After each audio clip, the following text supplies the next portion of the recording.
ಗದಗ ತಾಲೂಕಿನ ನಿಲಗುಂದ ಗುದ್ನೇಶ್ವರ ಮಠದಲ್ಲಿ ದಿವ್ಯಚೇತನ ಟ್ರಸ್ಟ್ ವತಿಯಿಂದ ಗುರುಪೂರ್ಣಿಮೆ ಕಾರ್ಯಕ್ರಮ ಪ್ರಭುಲಿಂಗ ಶ್ರೀಗಳ ಸಮ್ಮುಖದಲ್ಲಿ ನೆರವೇರಿತು.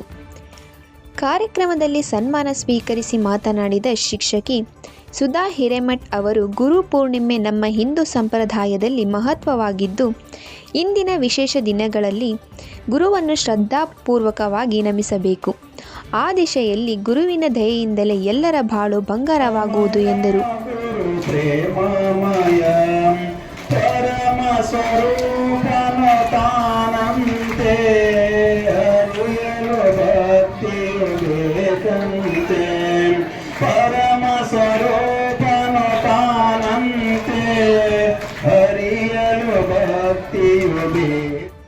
ಕಾರ್ಯಕ್ರಮದಲ್ಲಿ ದಿವ್ಯಚೇತನ ಶಾಲಾ ಮಕ್ಕಳಿಂದ ಗುರುಪೂರ್ಣಿಮೆ ವಿಶೇಷ ಭಾಷಣ, ಸಂಗೀತ ಹಾಗೂ ಸಾಂಸ್ಕೃತಿಕ ಕಾರ್ಯಕ್ರಮಗಳು ಜರುಗಿದವು.